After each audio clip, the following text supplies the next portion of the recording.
নমস্কার, আশা করি সকলেই ভালো আছেন। আগের দুটো ভিডিওতে আমি দেখিয়েছি সলিডওয়ার্কে কীভাবে টুডি ড্রয়িং করা যায়, টুডি স্কেচ করা যায়। তো আপনারা অনেক প্র্যাকটিস করুন, বিশেষ করে গুগল থেকে সার্চ করুন, অনেক আপনার টুডি স্কেচ পাবেন, সেগুলো চেষ্টা করুন। যদি না পারেন তাহলে আমাকে দেন, আমি করে দিচ্ছি।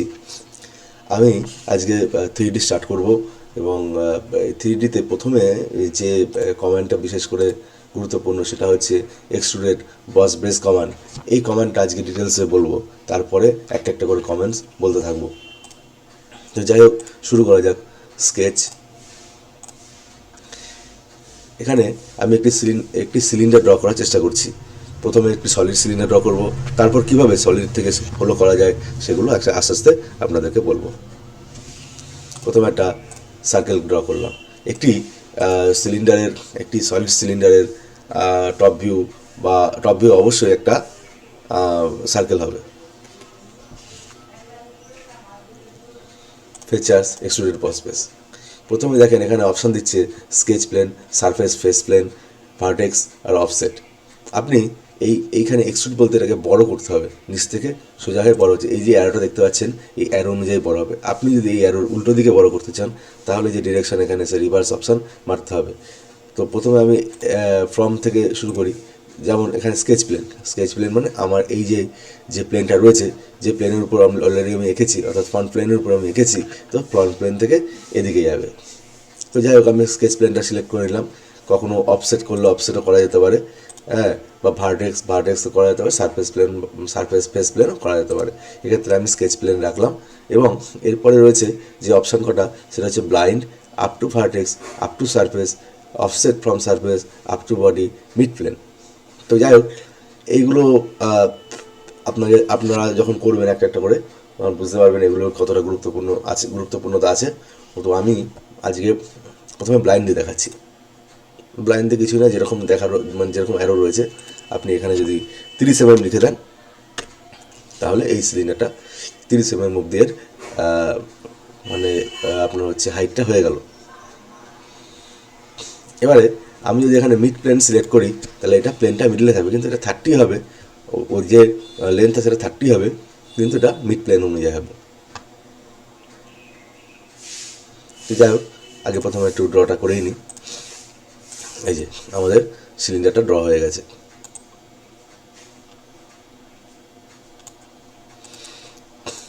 আমরা এটাকে হলো দুভাবে করতে পারি।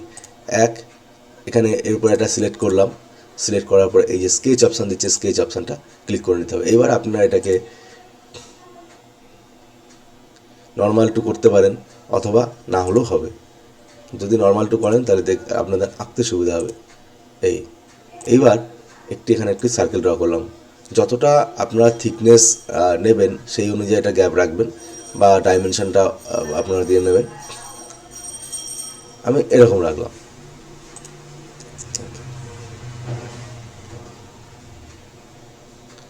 ঠিক আছে, এটা অন্য একটা কমান্ড দিয়ে করা যেতে পারে, এক্সট্রুড কাট। যেহেতু আমি আজকে দেখাবো না এটা, তো আমি একটু একটু অন্যরকমভাবে করাই।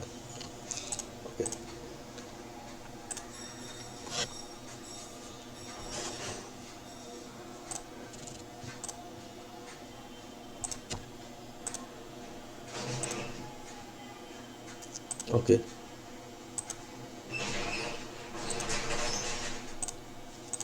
এক্সট্রুডেড বেস বস। দেখুন অলরেডি এটা হলো সিলিন্ডার নিয়ে নিয়েছে।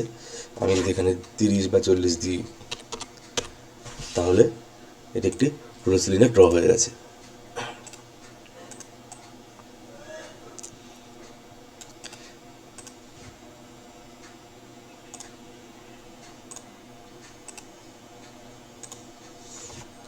আরও যে কমেন্টগুলো আজকে আমি দেখাচ্ছি, সেটা হচ্ছে যখন ড্রাফট অন আর off, draft outward, draft inward. এটার মানেটা হচ্ছে এই সিলিন্ডার থেকে অনেকটা এই উপর পোর্শনটা শঙ্কুর মতো হয়ে যাবে। দেখা যায় এই যে ডিগ্রি, এই ডিগ্রিটা আমি যদি বাড়িয়ে দিই, ধরেন এখানে দিলাম 10, এটা কিন্তু শঙ্কুর মতো হয়ে গেছে।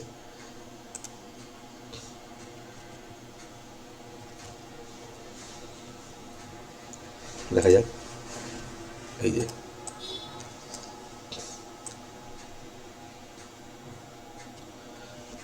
এবার আমি যদি এটাকে আরেকটু বাড়িয়ে দিই অ্যাঙ্গেলটা, তাহলে আরও ভালো বুঝতে পারবেন। 20, 40,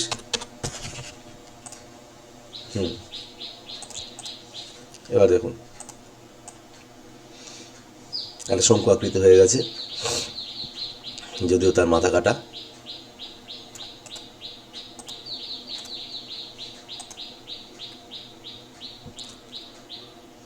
এবার যেটা আপনাদের দেখাবো সেটা হচ্ছে কাউন্টার্স। এই অপশানটা দিয়ে আমি কিভাবে দুরকম এক্সট্রুড করতে পারি। এখানে যেহেতু আমি সব জায়গায় এই একটাই এখানে একটাই স্কেচ রয়েছে, সেই একটা স্কেচের উপর কাজ করেছি। এরপরে আমি দুরকম এক্সট্রুড করবো, মানে একই রকম স্কেচ। যাই হোক, আমি দেখাচ্ছি, দেখালে বুঝতে পারবেন।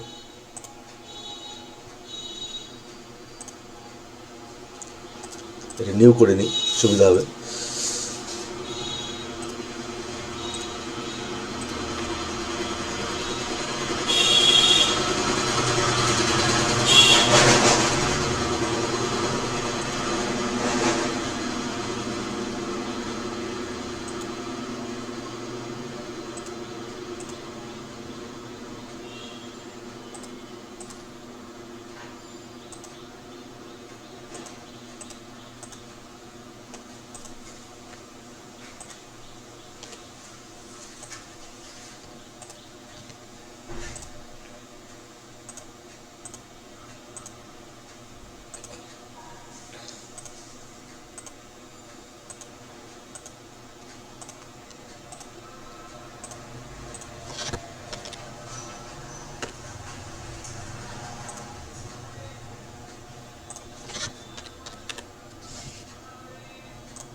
আমার স্কেচটা আঁকা হয়ে গেছে।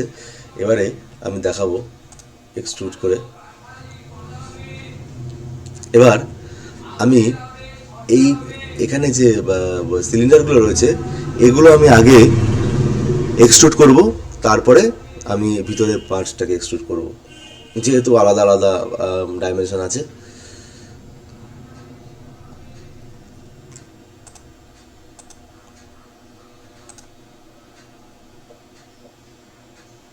এখানে এবার নেব সিলেক্টেড কন্টাওয়ার্স।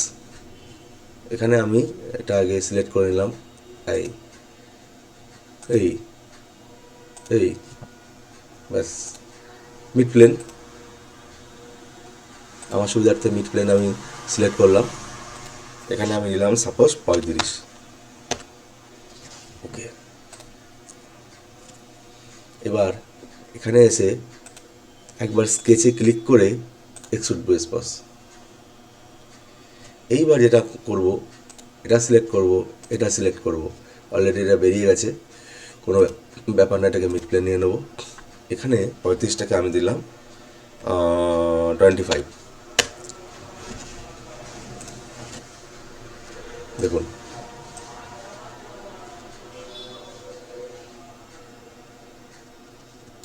যাই হোক, এগুলো একটু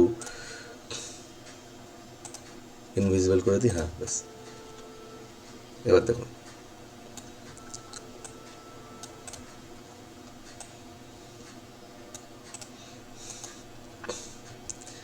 মোটামুটি এটুকুই যথেষ্ট। পরবর্তী ভিডিও যখন নতুন নতুন এক একটা ফিগার বা এক একটা ড্রয়িং যখন করাবো, সেই সময় আমি আরও যদি স্পেশাল কিছু করানোর হয় আমি তখন বলবো এক্সট্রুড বস বেস কমান্ডটা দিয়ে আরও কী কী করা যেতে পারে। তো আমি এই সলিডওয়ার্কের এই টিউটোরিয়ালগুলোতে আমি টোটালি বাংলাতে করাবো। তো বিশেষ করে যারা বাঙালি আছেন আমাকে অবশ্যই সাপোর্ট করবেন। অসংখ্য ধন্যবাদ। চ্যানেলটা সাবস্ক্রাইব করবেন এবং পাশে থাকা বেল আইকনটা অবশ্যই প্রেস করে রাখবেন। ধন্যবাদ।